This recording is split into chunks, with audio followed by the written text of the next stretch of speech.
Muy buenos días, maestro Carlos David González López y compañeros. Somos el equipo número 4, integrado por Berta Natalie Pacheco Sánchez, María de los Ángeles López Correa, Carlos Ángel Alcalá Montero y José Benito Cázares Salazar.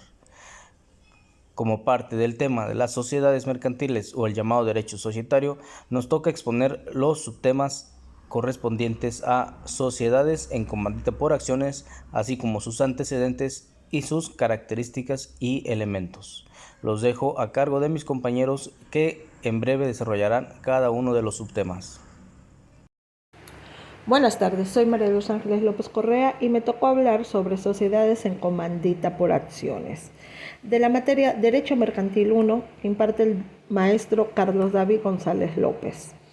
¿Qué es una sociedad en comandita por acciones? La sociedad en comandita por acciones es la que se compone de uno o varios socios comanditarios que responden de manera subsidiaria, limitada, solidariamente en las obligaciones sociales y uno o varios comanditarios que únicamente están obligados al pago de sus acciones.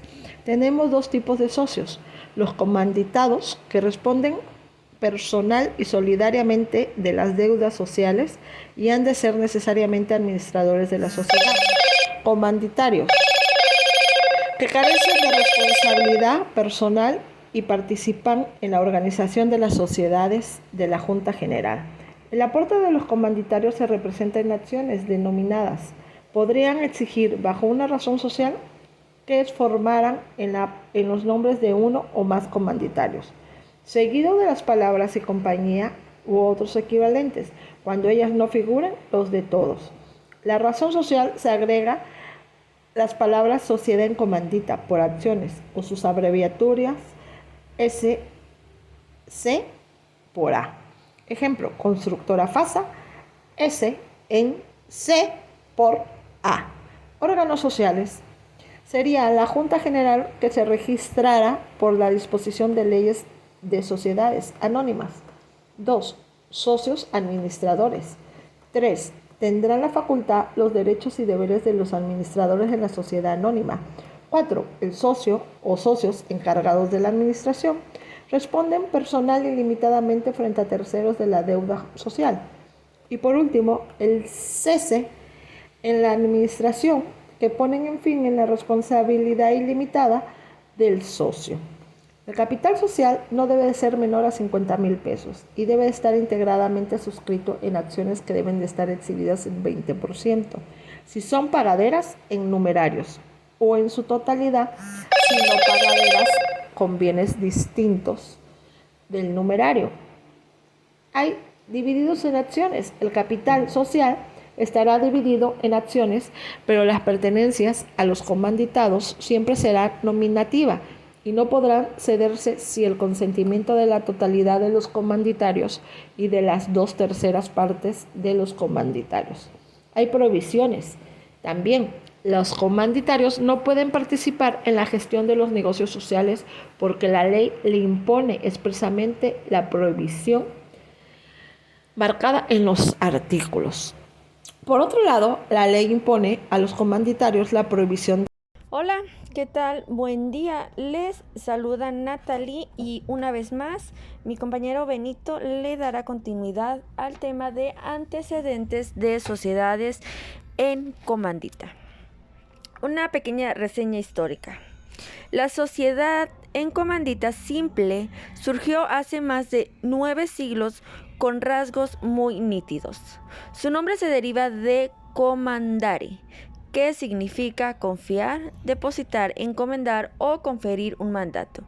Pero es mediante la ley 1408 de Florencia en las postrimerías del siglo XVI donde se exige que dicho contrato fuera registrado para que fuera conocida claramente la posición y aportaciones de los comanditarios y los gestores, con el fin de diferenciar esta sociedad con el contrato de cuentas en participación o el simple contrato de mutuo. De la ley 1408 pasó al régimen francés, de ahí a las ordenanzas de Bilbao y de ahí a nuestro Código de Comercio de 1853.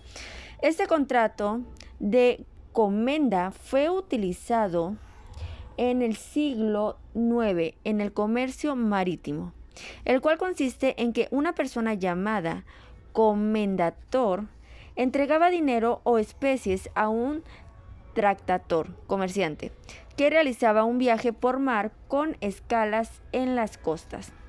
Este hacía el negocio en su propio nombre, comprando, cambiando o vendiendo, y le daba una parte de los beneficios al comendator.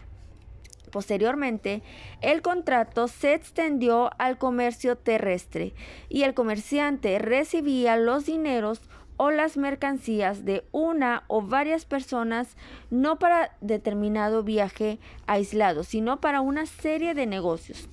Los aportadores de bienes no eran comerciantes y por ellos se convertían en tales, y el riesgo que corrían era el de perder el capital comandado. Asimismo, mediante el contrato, el dador de dinero o de mercancías recibía beneficios y no interés. En aquella época, cuando el derecho canónico prohibía el pago de estos. Claro que la legislación canónica estableció 3 excepciones a esta prohibición, que son: 1. Cuando se prestaba dinero en condiciones que implicaban gran riesgo de pérdida, como el préstamo de la gruesa aventura. 2. Cuando se prestaba un capital para ser devuelto en un lugar distinto a aquel en donde la operación se realizaba, el cual se estimaba como un transporte del dinero. Y 3. Cuando el capital se entregaba a título de comenda. Buenos días, licenciado y compañeros. Soy José Benito Cáceres Salazar y voy a continuar con el tema que venía hablando mi compañera Natalie acerca de la reseña histórica de la sociedad en comandita por acciones.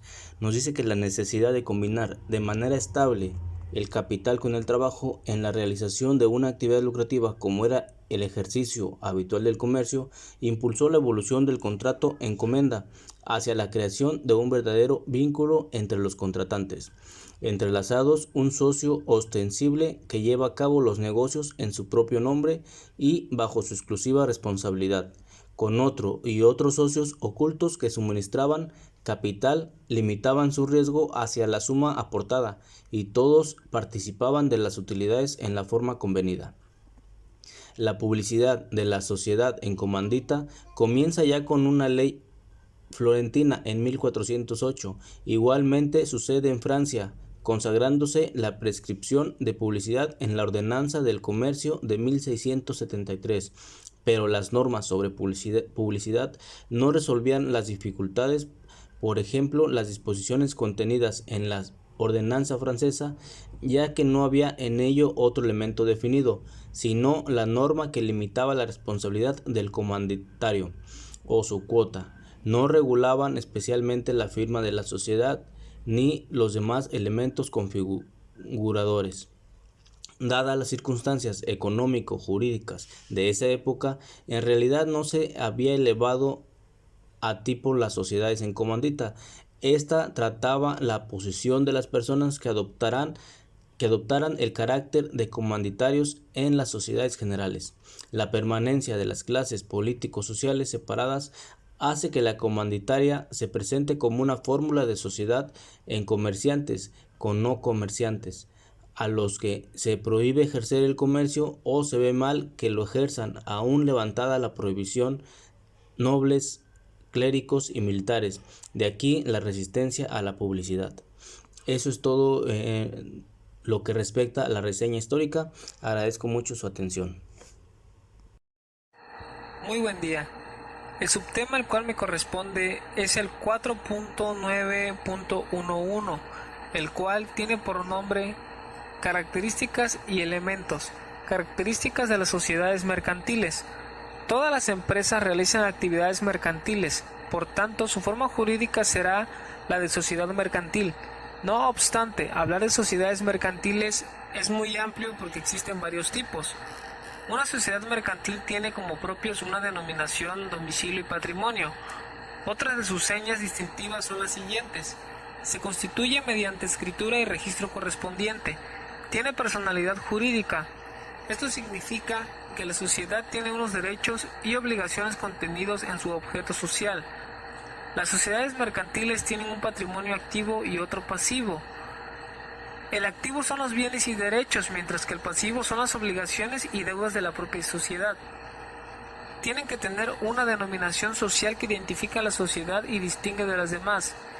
Las sociedades mercantiles han de tener al menos un domicilio o incluso más siempre y cuando se mencione en el acta constitutiva. Habrá un domicilio principal y puede tener también haber otros adjuntos conocidos como sucursales. Otro de los caracteres de la sociedad mercantil es la nacionalidad, que será donde se establezca el domicilio. La empresa tendrá en cuenta las leyes del país donde figure su domicilio. Elementos. Las sociedades mercantiles en México son aquellos cuyo fin es una especulación comercial, mientras que las sociedades civiles son un contrato que se concreta en la voluntad de los socios de obligarse a combinar sus esfuerzos o recursos para la realización de un fin común de carácter preponderantemente económico, pero que no constituya una especulación mercantil. En las sociedades mercantiles hay tres elementos fundamentales: los personales, los patrimoniales y los formales. El personal está constituido por los socios, personas que aportan y reúnen sus esfuerzos, bienes, capitales o trabajos. Elemento patrimonial está formado por el conjunto de bienes que se aportan para formar el capital social, los bienes, trabajo, etc. Y por último, elemento formal. Este es el conjunto de reglas relativas a la forma o solemnidad de que se debe revestir al contrato que da origen a la sociedad como una individualidad de derecho. Según el predominio de los elementos, sociedades de personas son las sociedades en las cuales predomina el elemento personal. Sociedades intermedias, en estas sociedades no está muy claro el elemento predominante. Sociedades capitalistas, en estas sociedades domina el capital social. Según el origen de capital puede llamarse capitativas y capitalarias. Esta última está determinada si el capital supera a 100. La sociedad se denomina como el total de todo. Cada una de estas son únicas.